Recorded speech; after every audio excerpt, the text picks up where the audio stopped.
Welcome to Tales from the Bridge. In this episode, Kevin and Marty sit down with Robert J. Sawyer. Big ideas, big concept, really good one. We hope you enjoy it. We're going to have an episode a week for the next little while. Chris Gebhardt from NASA Spaceflight is joining us next week, so be sure to join us. We're going to talk about rockets and all kinds of interesting stuff. All right, Rob's waiting for us. Let's make our way over to the bridge.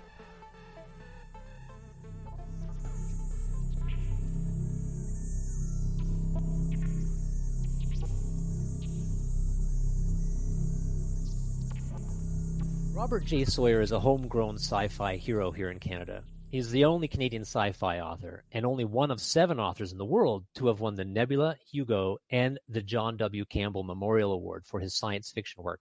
He's a prolific author with dozens of published works, including the 1995 Nebula Award-winning novel The Terminal Experiment, the 2003 Hugo Award-winning novel Hominids, and the 2006 John W. Campbell Memorial Award Mindscan.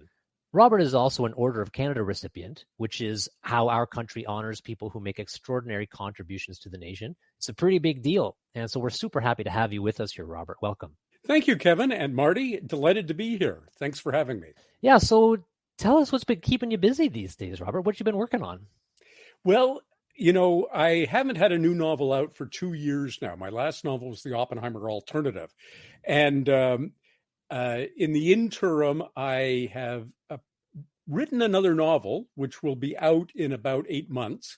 But it's going to initially appear as an audio book, as an audio original.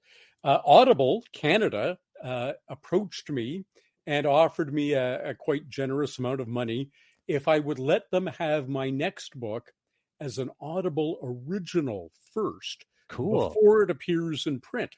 And, you know, my agent and they went back and forth, and we ultimately agreed that they could have a 6-month exclusive window. And I created the novel, it's called The Downloaded, with the fact that Audible was going to do it as the first exposure of it in mind, which meant that they wanted to have 10 approximately half-hour installments that they could treat it as almost like a dramatic podcast. So that meant 10 chapters. And if you do the math of how many words it takes for half an hour, 10 5,000-word chapters. So it's a short novel, 50,000 words compared to over 100 for most of my novels, 100,000 words for most of my novels. Multiple first-person narrators, which is a very hard thing for any writer to pull off. It gets confusing. Normally, if you have a first-person book, it's one person throughout the book. This is my story, blah, blah, blah, blah. To Kill a Mockingbird, my favorite novel, is a first-person narration, one person only. The Moby Dick, the great American novel, is Ishmael's first-person narration. That's all you get. I wanted to be challenged in doing this. And Audible, of course, wanted something that would be sweet to listen to. And so we hit on the idea of doing something that was Rashomon-like, the famous Kurosawa film, which has a bunch of people recounting the same events, but from different perspectives and sometimes contradicting each other. And that's what I've done. We have 9 different first-person narrators over the course of the 10 episodes. Not that one episode per narrator, but they're interspersed. They'll go back and forth to get 3 or 4 scenes in each episode. And Audible hired Gregory J. Sinclair, who used to be the head of radio drama at the CBC, the Canadian Broadcasting Corporation, to produce this. So we're just waiting for Audible to sign the contracts with what we're told is going to be some big name talent, recognizable names, to perform the parts that I've written.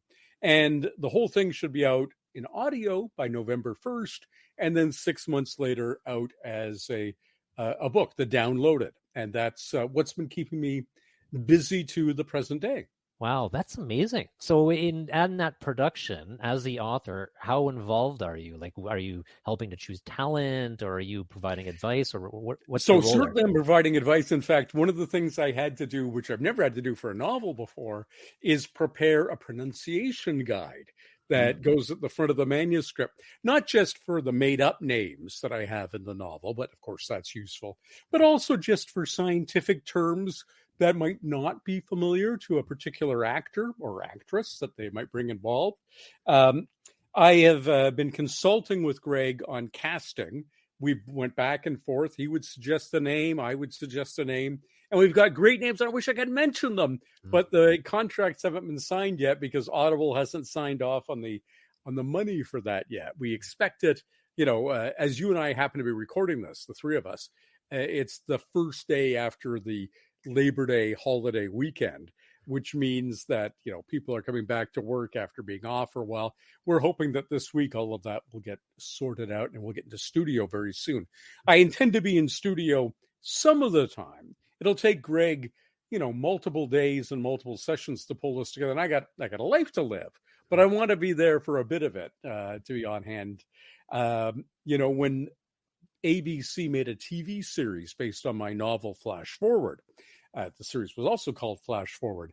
I went down for a bunch of the filming. It was filmed in Los Angeles, and including the scenes that were putatively set in Toronto, I will add, were filmed in LA. I think we had a Hollywood first where LA masqueraded as Toronto instead of the never heard of that. Around. That's funny. But I loved being on set, seeing the people performing things that I've written or based on something that I've written. It's a huge kick. It's a huge kick, of course. And that's a smart idea about the pronunciation guide. I've, in particular in science fiction, I listen to audiobooks. That's how I ingest most of my sci-fi. And yes, and we're Canadians here, Kevin. And my novel, penultimate novel, just before the Oppenheimer Alternative, was Quantum Night. And part of Quantum Night takes place in Regina, Saskatchewan. But the American the American narrator said Regina, Saskatchewan, throughout, which is, of course, the standard pronunciation of that word is Regina. But Regina is the city, and it's wrong every single time in the audiobook. So I'm particularly sensitive to the fact that what is a common word to me as a Canadian or B, a science fiction writer, might not be a common word to some of the talent that we'll be bringing aboard, some of which will certainly be American. Do you have to coach them on how to pronounce about properly? About. That's right. Well, not all my characters in the Downloaded are Canadian. In fact, one is Canadian. She's Jamaican Canadian, the lead character. There's also another main character who also is Canadian. Sorry, the lead character is Jamaican American. The secondary character is Canadian of Ukrainian descent. And then we've got a Russian character. I started writing this before the Ukraine and Russia were at war. Okay. A Russian character. We've got a Chinese character and an Armenian American character. We've got quite a mix. And it'll be lovely to hear all the accents being done appropriately.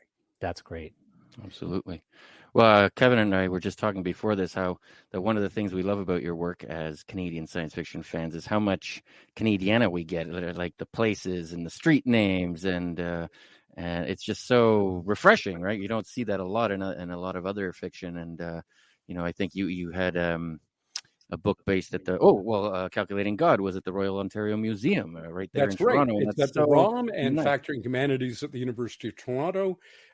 Quantum Night is, besides being in Regina, is also very much in Winnipeg and in Saskatoon. Right. I love doing that.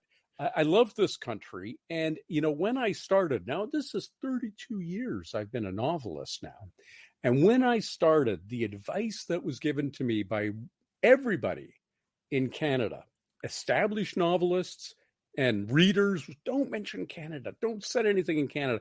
Americans won't get it. Americans won't understand.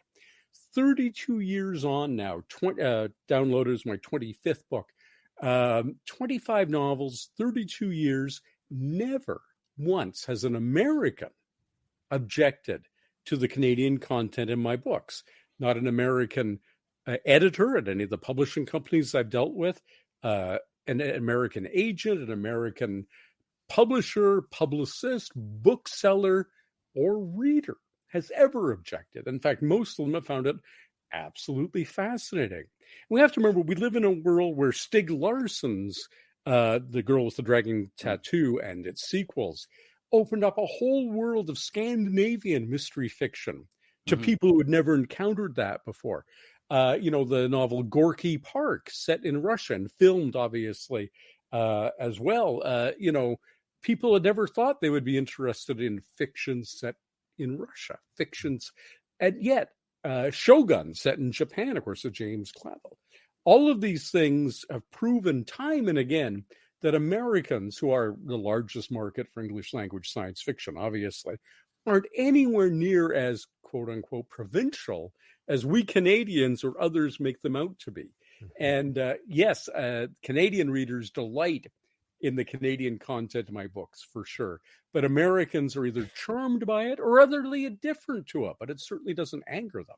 And how stereotypical that the Canadians are the only ones to apologize for their own Canadian content. Absolutely. I'm an empiricist at heart. That's a refrain through a lot of my novels. I want to see the data. I want to find out for myself. And when all these people told me that, way back in 1990, I had the distinction of being one of the first writers to be doing all their work on word processors. And I got what is now Penguin Random House to typeset for the very first time in 1992 a book from the author's computer file. They had up to that point asked for a printed manuscript, which they would pay somebody to keyboard for them into their typesetting equipment. And I said, this is ridiculous. And I told my editor, Peter Heck was his name, that it was ridiculous. And he came around to agree with me. And we fought through the production people, and they finally agreed to it. Of course, now everybody is expected to provide a word processing file in Microsoft DocX format, mostly these days. But I was a pioneer of that transition. And it's made life much, much easier, obviously. And I took a lot of typos. Yeah. People re-keyboarding my stuff had made an enormous number when they've had to do that. What a great way to introduce human error. Yeah, absolutely. Absolutely. Every time the word is retyped is another chance for it to be gotten wrong. Well, I'm a big fan of much of your pioneering work, and I really look forward to being uploaded into a computer and having my consciousness reproduced and sent across space. That's an interesting thing, Marty, because I write about that all the time. The downloaded is about the flip side, by the way. Everybody has been uploaded, and then a disaster occurs that was never anticipated, and so people have to go back to their physical existence that they never anticipated going back to. Cool. And MindScan, of course, about uploaded consciousness. It's there as a background thing for some of the aliens in Calculating God. It's in a whole bunch of my work. My Hugo Award-nominated short story, Shed Skin, is about it. I don't think I want it for myself. I got to say, I'm very intrigued by the philosophical questions. And I fully accept, because I'm completely a materialist, I don't believe there's anything, non-physical about human consciousness. It may be quantum mechanical. I often argue that based on Roger Penrose and Stuart Hameroff's work, but it is certainly of the material universe. And anything of the material universe can be digitized and copied, no question about it. So it absolutely, I'm sure, the technology doesn't exist today. Will it exist in what remains of my lifetime? I'm not sure. Will it exist by the end of this century? Absolutely. The ability to digitize and copy everything that is Rob or everything that is Kevin or everything that is Marty and make it a version of that essentially come alive on another substrate, probably silicon. Okay. But is that me, or do I now have a twin brother? And, I've never had a twin brother. I've had two brothers, but I've never had a twin brother. I don't know what it's like, but I do know that from my friends who do have twins, that other person ain't them. Yeah.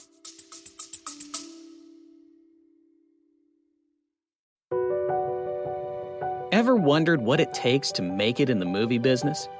Peel back the curtain with 4-6 Success Filmmaking. 4-6 Success Filmmaking is where filmmakers share their stories and the secrets. It's beyond competitive out there. There have been movies that it's taken me 10 years to get made. Don't wait to create. Like, you've got to just keep making stuff. Tune in to 4-6 Success Filmmaking for your dose of cinematic realness, direct from the voices that have lived it.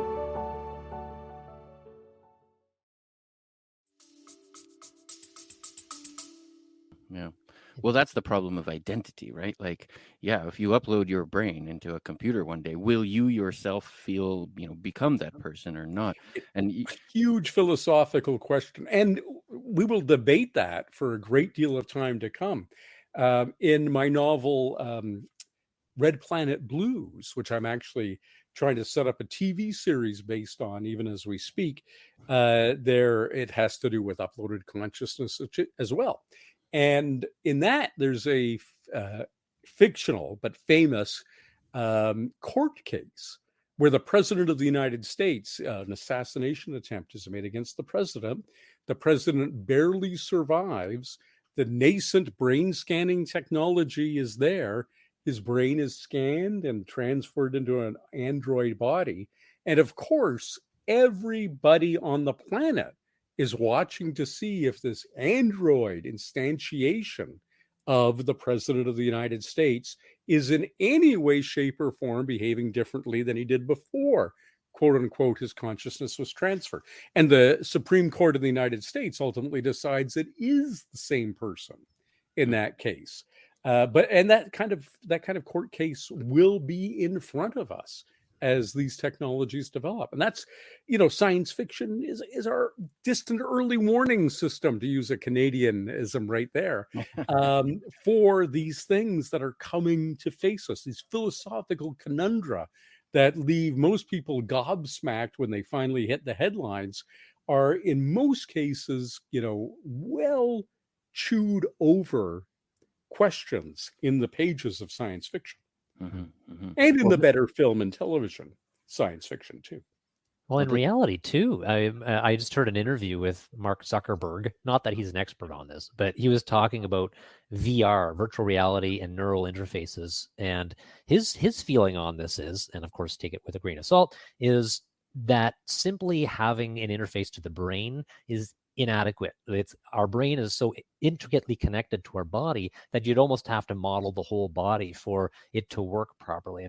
And I can imagine that creating such a large complexity that this would be it's that a much harder. huge question. It's called the embodiment problem, whether cognition and consciousness can exist without a physical instantiation, and whether the kind of central dogma of neuroscience for the last half century, which is that consciousness and cognition is solely in the brain and maybe in part of the upper spinal cord, but nowhere else in the body, that it's not in your fingertips, it's not in your toes, it's not in your belly, it's not in your spleen, is something that's starting to be challenged.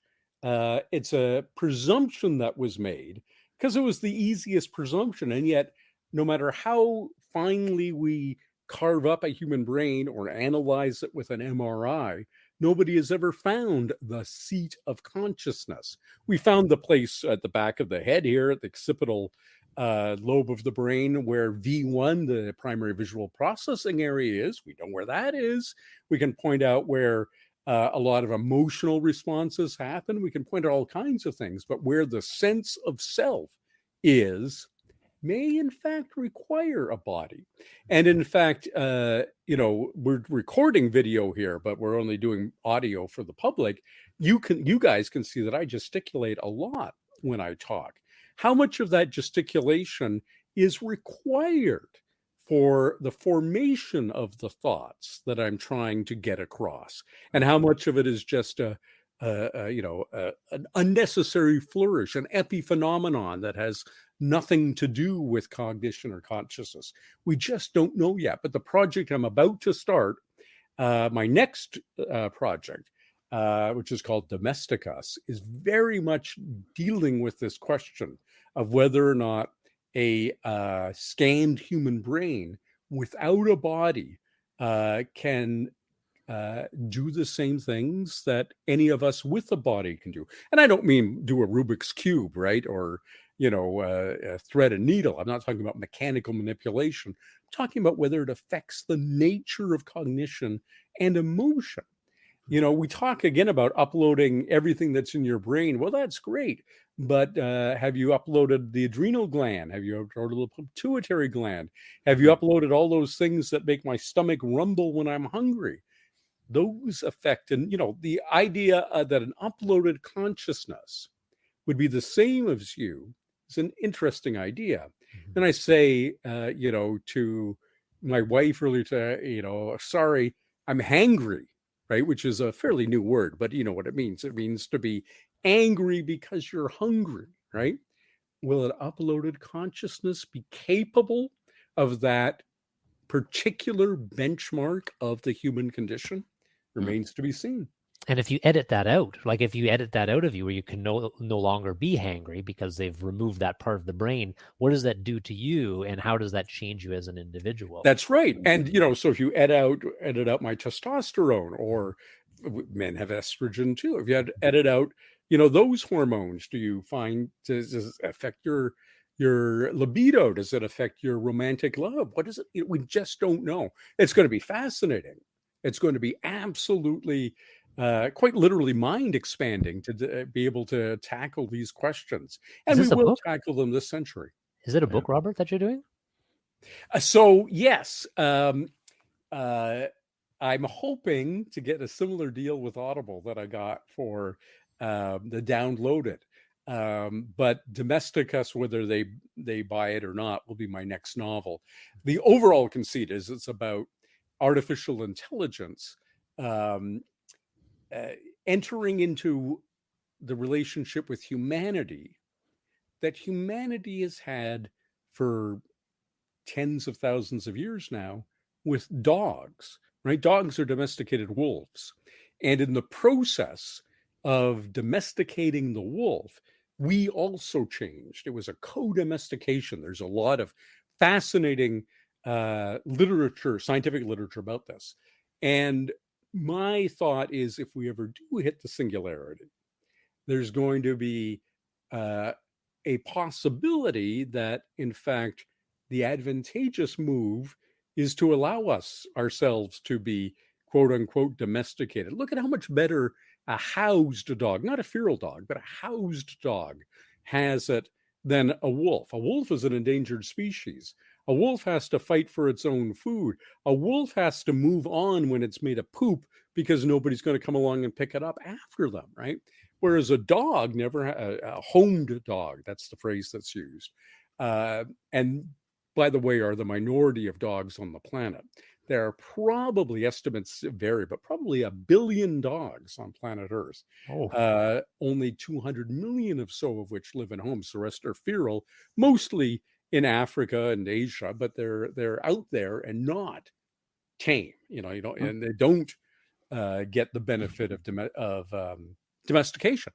But those that do live incredibly pampered lives with healthcare, right? Essentially socialized medicine for dogs if you're a home dog, with all your wants and needs looked after, even luxuries like nice cushy blankets to sit on. So I'm going to explore that issue. And of course, it'll be controversial, which is what makes it worth writing about. There'll be those who say, oh my God, I would never give up my liberty to be, quote unquote, domesticated. And yet, though that liberty being a Yang worship word in Star Trek, is also an American fundamental word, but also, the American founding documents promise ensuring domestic tranquility. Mm-hmm. And how many of us would actually embrace an opportunity to actually have that ever elusive domestic tranquility? So that's what Domestic Us is about. It's the title is a bit of a pun because as two words, domestic us, it refers to the domestication of humans, but as a single word, domesticus, that's often the species designation of a genus in a binomial name of an animal or a plant that has been domesticated. It'll be blank. domesticus, passer domesticus, the domestic house sparrow, for instance. That's an interesting approach. It's how you frame it, because you see that in other science fiction where AI is benevolent and it helps humanity in a certain way, and they're significantly more complex and smarter than us, like in the Culture series or in Sue Burke's series. But I love the framing that we are actually domesticated. I could see that being very off-putting to a lot of people. It's going to be awful to some and wonderful to others, and I have the perfect, I think, metaphors and vehicles to deal with it. I've done all the research and the such as I do outlining in advance. And actually tomorrow morning, I head off to a writing retreat in rural Alberta. Some friends of mine and I do it every year at this time of year. And I'm off. And the purpose for that, for me, is diving into writing Domesticus in earnest. For anybody who's thinking of stealing my idea, it'll be done by Christmas. You won't be able to beat me to the punch on this.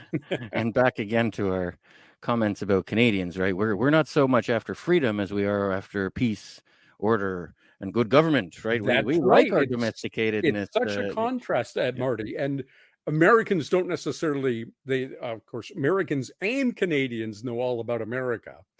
Canadians know all about the United States and Canada. Americans tend to only know about the United States. Yep.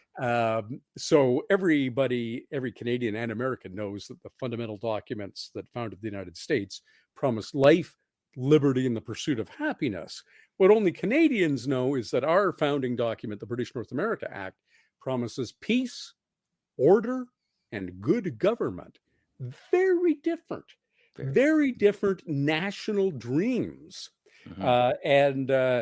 It's debatable on either side of the border whether any of us got the things we were promised, but they are very, very significantly different. Well, Robert, I actually had a T-shirt custom made that says peace, order, and good government, because I couldn't find one and I wanted it. I believe in it.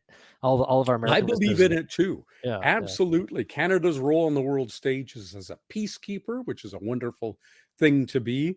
We do mostly have order. I mean, there have been some horrible things. We're talking just days after the mass stabbing in Saskatchewan. And of course, there have been some civil unrest in this country. But compared to other countries, minimal amount of it. We have a fairly ordered society, by which I don't mean hierarchical. We don't have a really class-based society, but it's got order in it.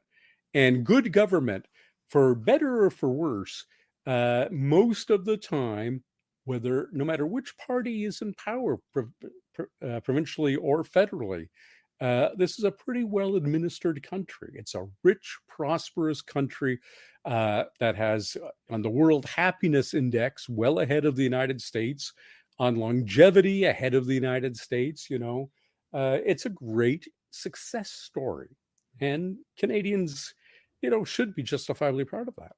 Before we leave the topic of simulations, not simulations, but of uploading consciousness, one of my favorite stories of all time is iterations, where you take this notion of uploaded consciousness to the 123rd degree, I believe, where you talk about Frank Tipler's version of this, where it's not just that we're talking about uploading a particular actual human being's consciousness, but he imagines that at some point, perhaps at the end of the universe, computing power is strong enough that not only could you, simulate a human, but you could simulate all possible humans.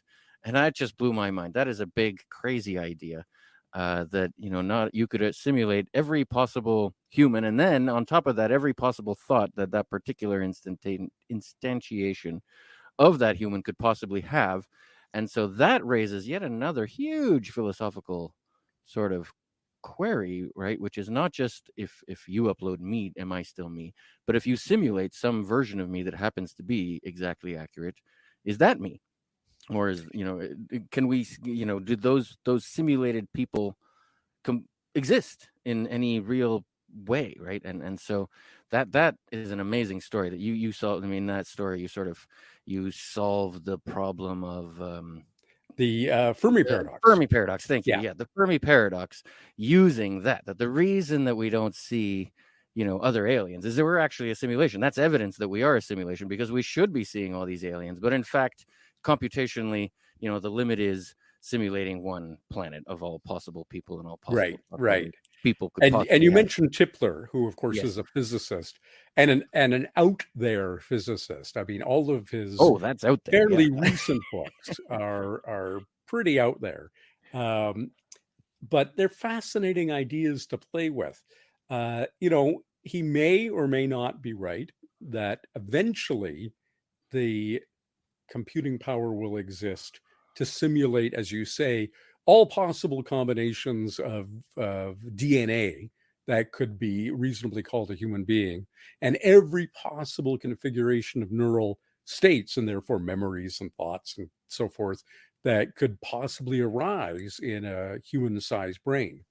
That begs the question of whether that has already happened, right? Earth is 4 billion years old.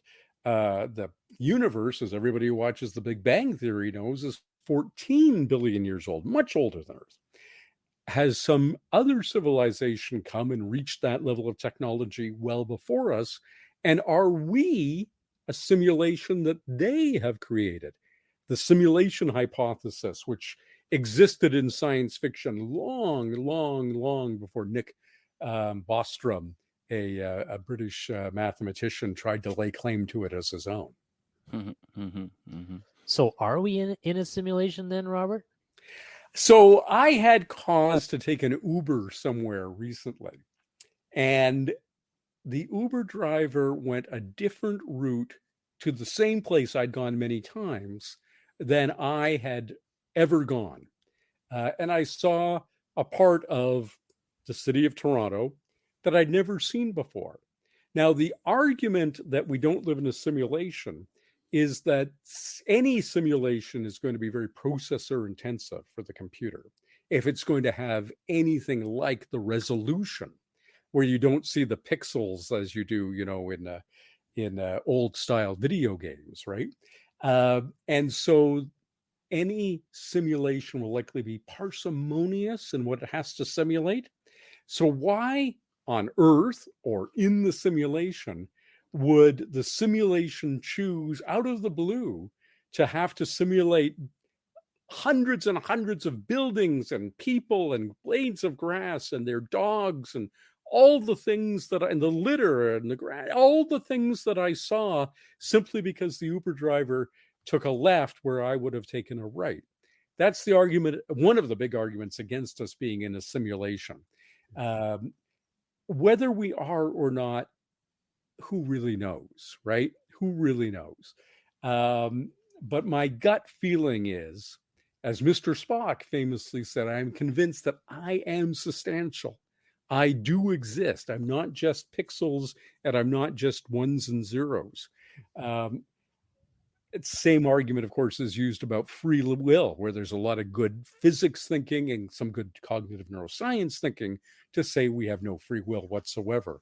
But I choose, and I understand it's a choice, to act as though I have freedom of choice and as though I live in what some would call base reality, the reality in which at some future point, very sophisticated simulations might be made within that reality. So yeah, I think this is real. And if I'm wrong, I'll never know. Blissfully ignorant. Unless, of course, like The Truman Show. I love the movie The Truman Show. And as you may remember, and I knew I was watching an intelligent film, because as you may remember, Jim Carrey walks out on a beautiful day at the beginning of the film, and something is falling from way up in the sky. And he just watches it as it falls down and it hits the ground. And he goes over and looks at it. And it's a spotlight that somebody has labeled in masking tape as Alpha Canis Majoris. And then I think they say in brackets Sirius, the brightest star other than our sun in the night sky. And it's like, somebody knew what they were doing with Alpha Canis Majoris and putting that on the masking tape. Somebody, the writer, knew what they were doing with that. I knew I was going to be in for an intelligent film. But unless there's a glitch in the Matrix, we won't be able to say, oh, I guess this isn't real. That said, there are events of the last few years in politics on the global scale. I won't name names here, where people have said, oh my God, this has to be made up. This can't be real. This couldn't have possibly really happened. That explains it. It's a glitch in the Matrix. I didn't know what was going on. So the simulation's falling apart. That's right. Absolutely. And then there's always the question that, and it's a very eschatological question. We go back, if you're a religious person and you argue God created the universe, that's an interesting argument. Is God still alive? That's a fundamental question. If God is still alive, okay, free will requires him to let us have the war that's going on between Russia and Ukraine, or really the invasion of Ukraine by a militant, violent Russia at the moment. Free will, you guys got to sort that one out for yourselves. But Hurricane Katrina was not free will. Earthquakes and floods, except those of most recent vintage that might arguably be related to, say, fracking or, say, climate change. But throughout history, natural disasters were either random processes or the work of a thug. So God is either dead, never existed, or if he does exist, as I think it was H.L. Mencken said, he's a vicious thug. Well, that is a great segue to talking about your book, Calculating God, which I thought was one of the most ballsy and interesting science fiction books I've ever read, especially for a hard sci-fi author. Agreed. Where you lay out the case essentially for God, or at least you put together a lot of interesting arguments that for intelligent design, in a sense. Without being an intelligent designist or something, right? Like I don't know if it was tongue in cheek. I don't know if you were. It's not tongue in cheek. It was and I thank you for the kind words, Marta. Thank you very much. But it very much was a response. I'm an atheist. I've been an atheist since childhood. Because I'm an empiricist. Show me the evidence. Show me the evidence that, the biblical account, which as a child was the only one I was familiar with. Now, as an adult, I've become familiar with the Talmud, the Quran, and other texts. I spent a lot of time with the Bhagavad Gita when I was writing the Oppenheimer Alternative, because it was very dear to J. Robert Oppenheimer, that particular text. But I'm an atheist. But I like to think of myself as a kind atheist. And somebody posted on Facebook, it was a meme, but it was a church sign, church, where you have those rearrangeable letters, right? And this is what the pastor or the clergy person to put up. God prefers kind atheists to hateful Christians. Yeah, that's very true. God probably does. But what I found in the rhetoric in the mid to late 90s, I wrote Calculating God starting in 1998, came out in 2000, was that the rhetoric from the dogmatic religious right had become indistinguishable, or I should say the other way around, but the rhetoric from the dogmatic hard atheist left, they had both become indistinguishable. Now, for instance, Darwin famously said, Charles Darwin, said, if somebody could show that there is a sophisticated process in biology that could not have come about by gradual step-by-step changes, then my theory would be found wanting.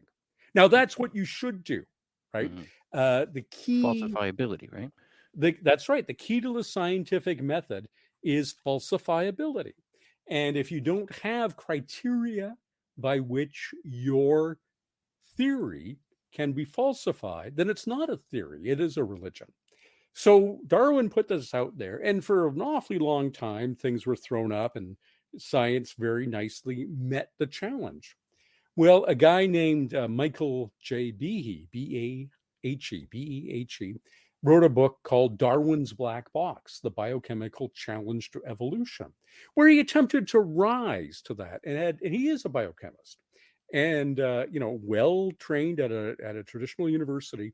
And he had a number of arguments for things, including the mechanism of the flagella, which is the propeller of lots of different unicellular life forms, and also, for that matter, the sperm in a human being. And he made an argument that this is irreducibly complex, that you can't find step-by-step things that would have led to it. It had to come and be de novo, out of nothing. And now there are counter arguments against that, which is fine. That's how the debate should be. But as soon as he put that forward, and the term intelligent design is what he applied to, so you can see, he said, you could see the signs that there was an intelligent designer, right? The far left hard atheist community wouldn't yet let him use his words intelligent design without making them adjectives and tacking on a noun afterwards, creationism. Intelligent design creationism.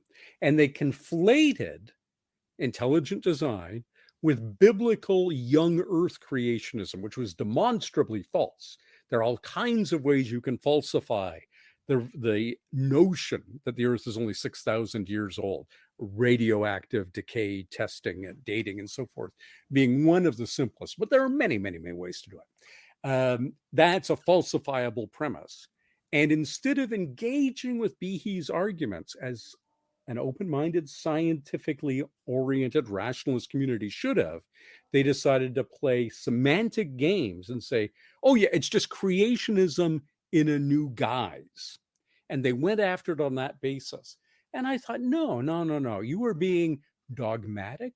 You're being unfair. Darwin set up the challenge, and here's a guy saying, okay, here's my attempt to answer Darwin's challenge. And instead of engaging and saying, well, here's why I think you haven't actually answered it properly, or here's a model that I can put forward that says the flagellum or the clotting sequence of blood, another example that Behe suggested, could have arisen out of simpler processes along the way. Instead of playing fair, the dogma became the same. So I thought, at that time, Stephen Jay Gould and Carl Sagan were the famous faces of atheism. Richard Dawkins and Christopher Hitchens rose to prominence a little bit more later afterwards. They all had one thing in common. Three of those are dead now, I guess. And that was an incredible degree of arrogance. And I thought, what would happen if you had a scientist who was every bit as rational and as committed to the theory of evolution as Gould, Stephen Jay Gould, who was himself a paleontologist, but wasn't as arrogant, was facing the end of his life. And then I thought, what if an alien showed up and instead of saying what most science fiction would say is, oh, you silly humans with your creation myths and your belief in a higher power and all of that, if he said, actually, all of the research we've done with our even more sophisticated science than yours points to an intelligent design in the universe, and somebody still currently stacking the deck and rolling loaded dice for the way things turn out. And just put those two, the alien creationist and the human evolutionist, in a respectful, affectionate, they become great friends by the end of the book, dialogue, which is what I think should have happened in the real world when Behe and others rose from a scientific point of view to challenge, as science should be challenged, the theory put forward by Charles Darwin. Amazing, yeah.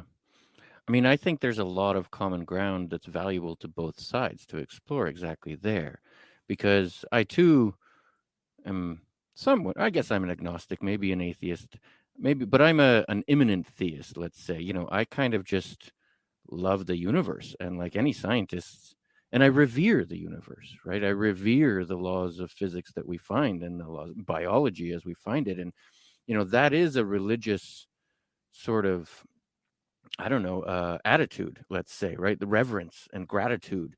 That's really what religion's for. Whether or not there's a big man in the sky, like it doesn't really matter. And so I think there's a lot of room for scientists to find, let's just call it spirituality or some sense of meaning. And I By have a number of scientist friends, obviously a large number who are atheists, but also a number who are devout. My first novel that I wrote, it came out as my fourth, was End of an Era. And I was lucky enough to consult with it's a time travel novel about dinosaurs, consult with the great, at that time, leading Canadian dinosaurian paleontologist, he's since passed away. His name was Dale A. Russell at the National Museum of Natural History in Ottawa. And Dale was a devout Roman Catholic and had no difficulty whatsoever studying dinosaurs and believing fervently in their ancient, millions of years ago, 225 million years ago, the dawn of the Triassic, 185 million years ago, the first dinosaur, right? No trouble believing in that at all. I'm also friends with Brother Guy Consumago, who is now the Vatican astronomer. When I first became friends with him, he was working his way up the Vatican ladder.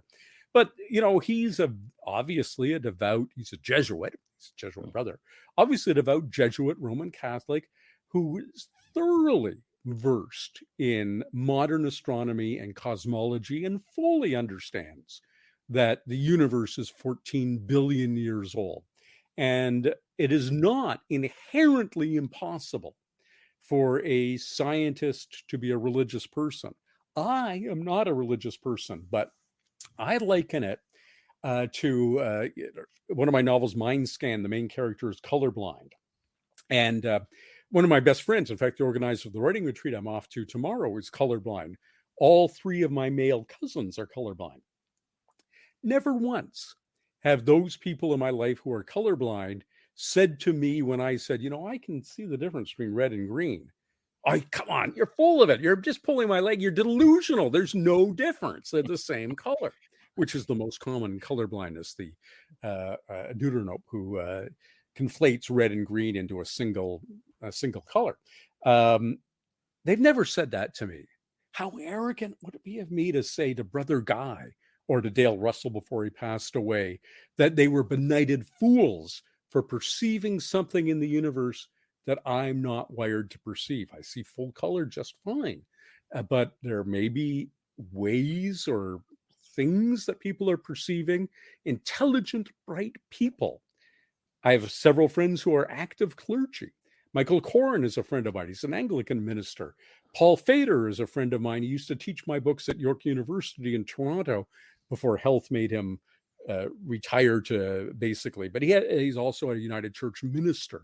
You mentioned, at the outset with the introduction, Kevin, that I have the Order of Canada, which I'm very, very proud of.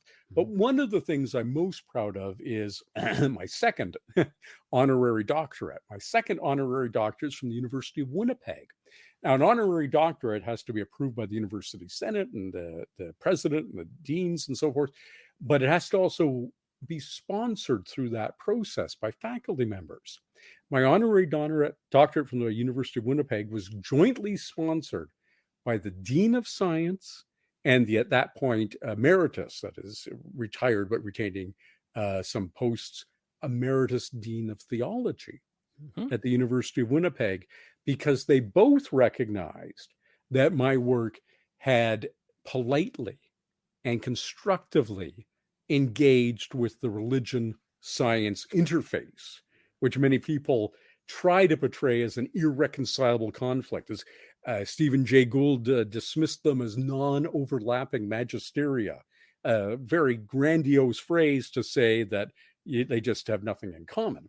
And you mentioned this, Marty. They're both ways of comprehending, of believing, and great science, great mathematics, and beautiful works of art and wonderful pieces of music, and looking up at the night sky, whether you look up at it and can name the constellations and find the brightest stars and point them out, or whether it's just a panoply of lights that have no particular, you don't know how far away any of them are or anything about how they evolve and ultimately die. Either way, it makes a feeling, a numinous feeling in your consciousness that is very much a significant part of the human condition and should not be decried or denigrated when it occurs in a human being for any reason. I think you really put your finger on it there with that debate with Michael Behe, that the trouble seems to be in the ownership of the word intelligence. I have no problem seeing nature as intelligent. I mean, biology solves problems. That's what it does. It's a problem-solving machine. What else is intelligence but that? There is an inherent intelligence. And then, but suddenly there's this Christian version of like that, oh, if you use the word intelligence, you're talking about God, somebody else, somebody dissociated from nature. Well, no, like nature is intelligent, and we should explore that and understand it and revere it. We've talked a lot about the fact that my books touch a great deal on uploaded consciousness, but another theme I write about all the time is artificial intelligence. And the reality is we don't have a good definition of intelligence, whether it's artificial or natural. And so, the goalposts keep moving. I mean, it used to be, right, that playing chess was a pinnacle of human intelligence that no machine could ever match. And then, of course, Garry Kasparov was defeated. Okay, well, a different kind of intelligence playing Go. Oh, well, AlphaGo defeated us. Well, what about something that plays on puns and subtle clues like Jeopardy? Well, Deep Blue defeated us. So we keep saying, well, whatever we mean by intelligence isn't that thing that we thought it was. It's something else. And until we have a good definition of what intelligence is, arguing whether or not the universe has an intelligent designer or whether or not a computer is intelligent is pointless. It's a word that has no meaning. Well, I mean, an interesting thing that came out of that book for me, Calculating God, is I've always been, I haven't explicitly believed in God. If you had asked me what the probability was of whether God exists or not, I'd probably say it's 99% sure that God doesn't exist. But then if you had asked me, what do you think the probability is that we live in a simulation? I've kind of read through some of Nick Bostrom's stuff, and I have this sense that, well, maybe there's a possibility we live in a simulation. Maybe it's 30% that we live in a simulation, even though I think he says it's something like 50. And Elon Musk says it's almost a certainty. Right. So I mean, and that's just complete speculation. But there's an interesting probabilistic argument around it.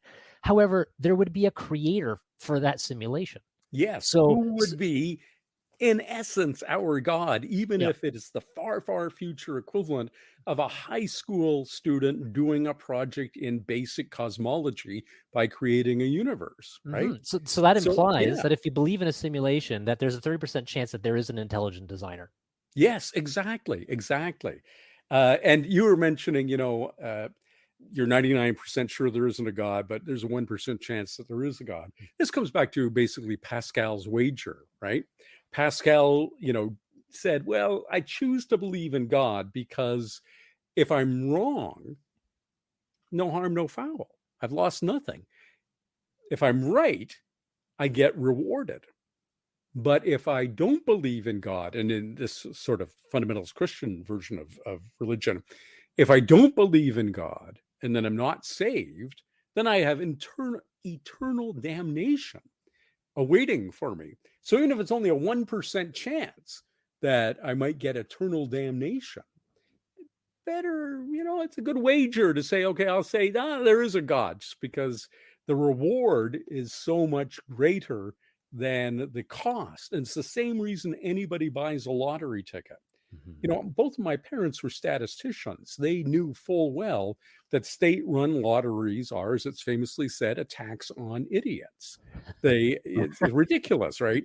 The chances of getting any benefit back are so minuscule that it's ridiculous to play them. And yet I play them, and many other people of intelligence play them, because the cost is so tiny compared to the outsized benefit. And that's what Pascal said. The cost of saying God exists is so tiny compared to the outsized benefit of going to heaven or avoiding going to hell, that it's worth that wager.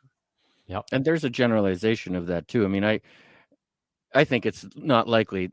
I think if God exists, it's not likely he cares whether I believe in him. That's sort of my take. And so I'm with so you on that's kind of convolved in this idea that God's going to punish you or reward you.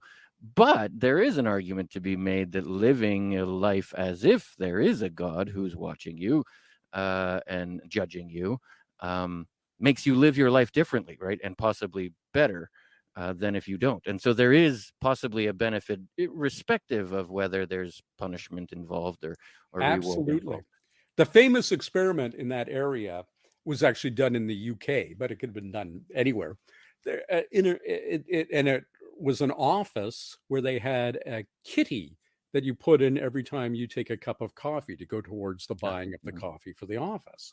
And what the person who was in charge of the kitty found was that far more cups of coffee were being drunk than the, whatever the small, let's call it a €1 coin you had to put in, that was supposed to go in. Well, it wouldn't be a euro in the UK anymore, but that was supposed to go in there. And he put up a picture, just a picture of human eyes above the coffee urn. All that suggested, and obviously everybody could see it was paper stuck up with Scotch tape, but it suggested this notion that your behavior is being watched. And suddenly everybody was paying for their cups of coffee. So yeah, there's, we're at one of the fundamental philosophical dichotomies of our present day is that we enormously apparently value privacy. And indeed, I'm on the board of directors of a company called Purism. Our website is puri.sm, and we make privacy focused laptop computers and cell phones. I'm a member of the corporate board of directors. So I'm certainly not averse to the notion of privacy. But the reality is that people who are observed do behave differently than people who aren't. And there's some thinking in the origin. If you look back at why did religions come into existence? Well, before we had closed circuit television cameras and before we had social media tracking everything we did and so forth, telling people that they were being observed by God, by this invisible force, was supposed to have a modifying effect on the otherwise rapacious behavior that human beings in that conception of human nature default to. Mm-hmm. So here's another version of God for you. Imagine if there could exist a technology that could be invented by any alien civilization anytime in the entire future history of the universe that is able to dial in and watch history happen, watch places, watch people. And maybe this alien civilization 1 million years from now discovers planet Earth and they dial in and they watch us live our ridiculous lives. And this is Netflix for them, right? Like they're watching for interesting people and stories, and they create movies, entertainment for themselves by watching the real life happenings on planet Earth. Well, that means that you and I, at any moment in our lives, have no privacy. We could be being watched, by the entire integrated future history of the universe, and watching what we do. And that's enough, right? That's enough that you are watched to now behave differently. It doesn't mean that there's an external God and a creator and all this stuff we get, all wrapped up in with religion. It's just the notion that, you are witnessed, right? There is witness to your being and your behavior and your life is, I think, enough to create meaning. And I think that's a fun little kind of God to carry around with Absolutely. God is another one of these words that is so poorly defined that it muddles the discussion. Yeah. Is anything that created the reality that we currently exist in God? Well, yes, I think that's a good definition, but that God could be an alien, that God could be a super advanced computer, that God could be as I said a few minutes ago, far future high school student doing a project.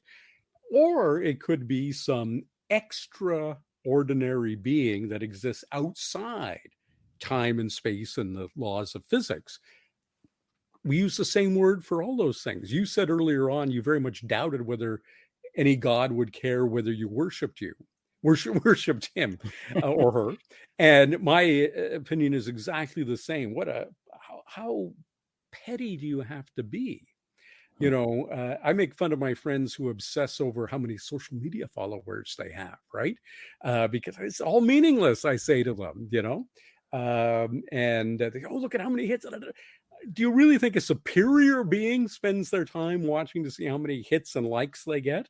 Well, that's what you're basically saying God must be, if you believe that God spends all his time wondering, now, is Rob praying to me properly? Is he liking what I'm doing? Is he, following me or not? I mean, come on. It's the same level of BS as obsessing on what your number of Instagram or Twitter or TikTok or Facebook followers are.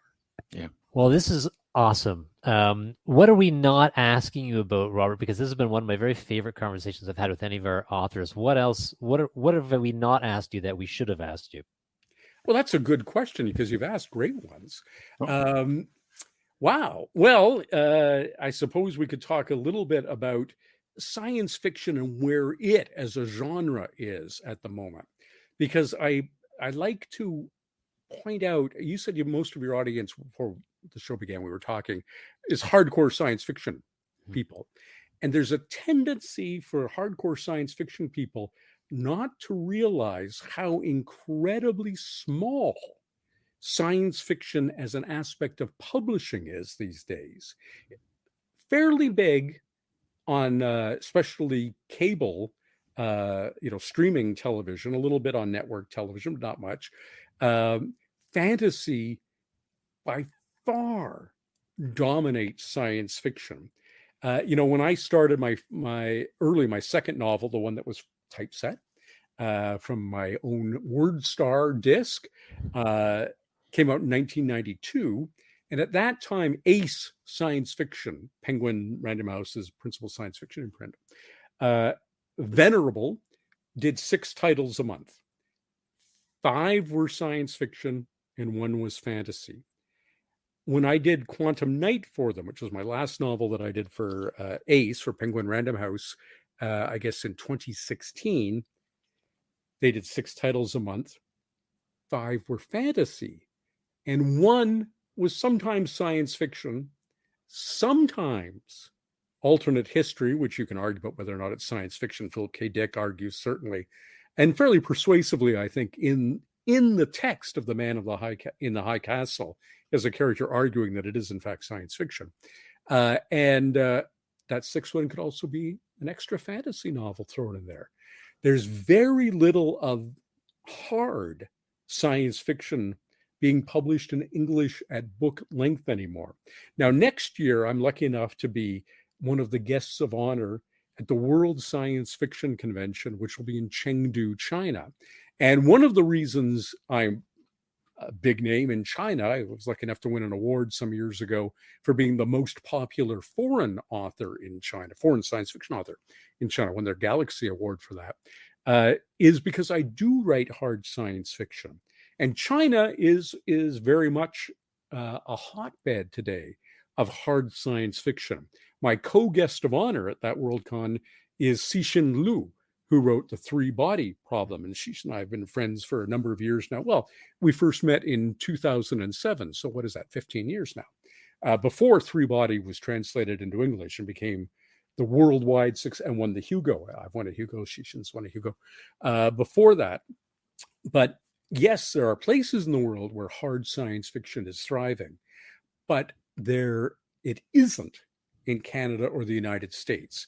I'm seeing friends of mine who have written, I won't name their names here, but their names you'll know, who made their start as science fiction writers and either have been squeezed right out of the genre and aren't writing at all, or have pivoted mostly to writing fantasy, although a few have pivoted to writing mystery fiction instead.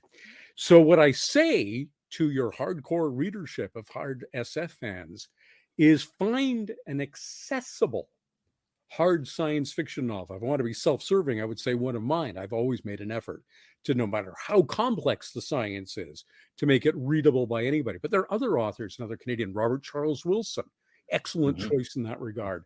My American colleague and great friend, Alan M. Steele, Steele, Steele, also a wonderful choice in that regard. There are many excellent choices.